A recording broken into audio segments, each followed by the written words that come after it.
Sa mapagpalang araw mga ka-G, welcome back to our YouTube channel. And today, pag-usapan naman natin, update tayo regarding sa Yamaha Lexi 155. Isa sa mga motor na pinapangarap natin. And mag-a-update ako today regarding the current situation here in Metro Manila. Talaga nga naman, sobrang mabenta ng Yamaha Lexi na to, given na bago pa siya. Kaya ang hirap din makahanap sa mga kasas ngayon kung saan ka makakabili ng cash price. So, I've tried asking around. Meron din naman mga available, no? Pero usually, ino-offer nila yon on an installment-only basis. Kapag ka nag-installment ka, let's say for 1 year, babayaran mo siya. Ang itutubo nila sa'yo, usually mga nasa 25,000 pesos.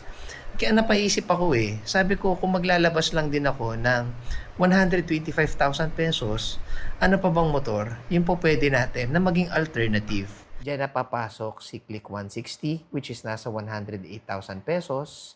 Meron siyang mas malaking U-Box and at the same time, mabilis din naman si Click 160. Mas malaki din yung tangke niya, nakakiles na rin. So palagay ko isa ito sa mga pinaka-importanting feature na meron ngayon. Pag-usapan natin yan mamaya in detail. Isa pa sa mga options ng tito nyo is yung Aerox na V3 na variant. When it comes to Aerox, yung mga Aerox na SP, yan, medyo madali pang hanapin sa kasa. Pero yung mga standard version ng Aerox, nako grabe, it sells like hotcake ngayon. Sobrang hirap makabili, sobrang hirap makahanap ng mga Aerox. Usually, pagka dineliver yan sa mga kasa, automatic na sold out at nasosold out ka agad. Kaya unfortunately, hindi rin tayo nauwi sa Yamaha Aerox na V3.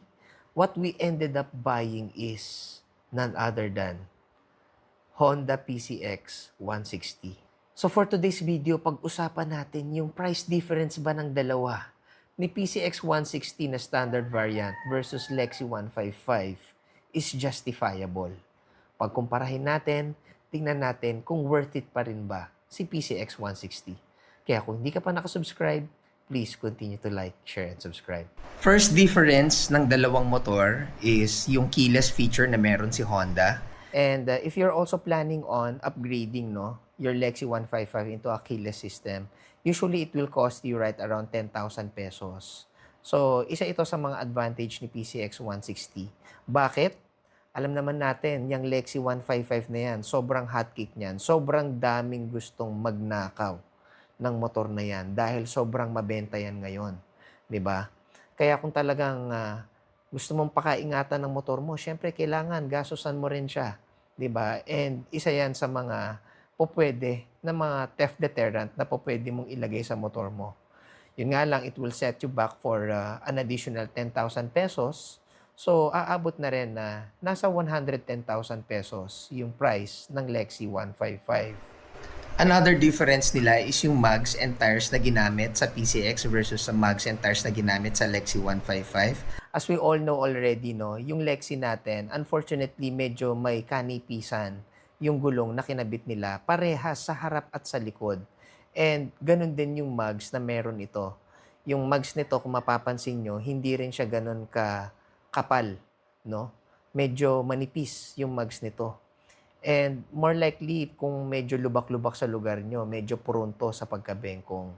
And if you're also planning on upgrading yung mugs tsaka yung tires, usually yung mugs tsaka yung tires front and back, sabihin na lang natin, medyo budget constraint ka or budget friendly lang yung kailangan mo. Usually, yung mga budget friendly na sabihin na natin na may quality pa rin, would set you back for another 10,000 pesos. So, from the original price na 99,900, dahil meron na tayong, let's say, upgrade na keyless and then mugs and tires natin, that will set you back to 120,000 pesos already. So, kung mapapansin nyo, parang konti na lang, may PCX ka na, di ba? And then, ang tanong is, ano pa ba yung mga advantage or ano pa ba yung major selling point ni PCX compared kay Lexi 155. Hindi rin basta-basta ang pag-upgrade ng mugs and tires para kay Yamaha Lexi 155. Given na once na nag-upgrade ka, obligado ka rin na mag-upgrade ng T-post mo at ng front shocks mo. So, kung isasama mo yan sa overall price ni Yamaha Lexi, that will actually set you back for 130,000 pesos. Dahil yung mugs, yung tires, yung T-posts, yung front shocks, more likely it will set you back for additional 20,000 pesos. Another major selling point ni PCX over Lexi 155 is the fact na naka-dual shocks na ito.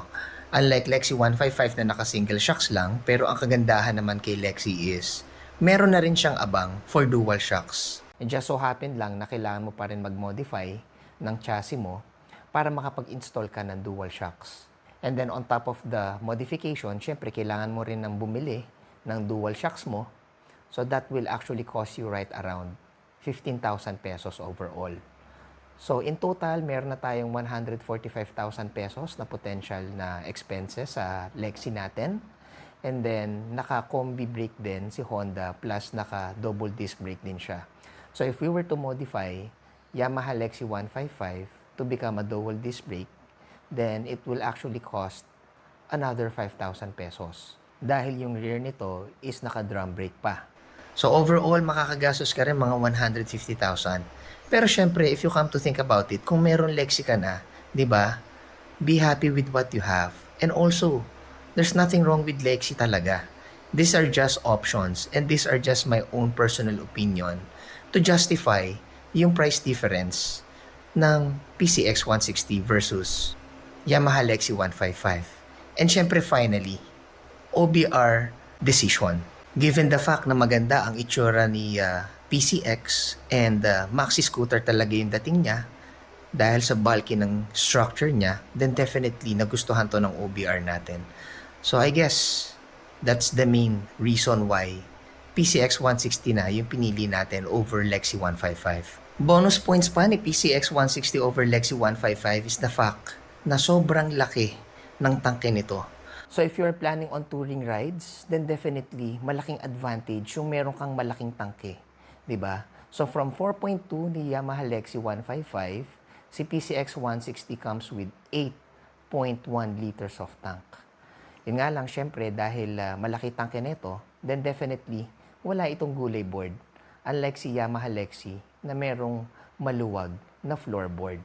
And another bonus feature na meron ito si PCX 160 over Lexi 155 is the fact na sobrang lambot at sobrang ganda gamitin ng upuan nito ni PCX 160.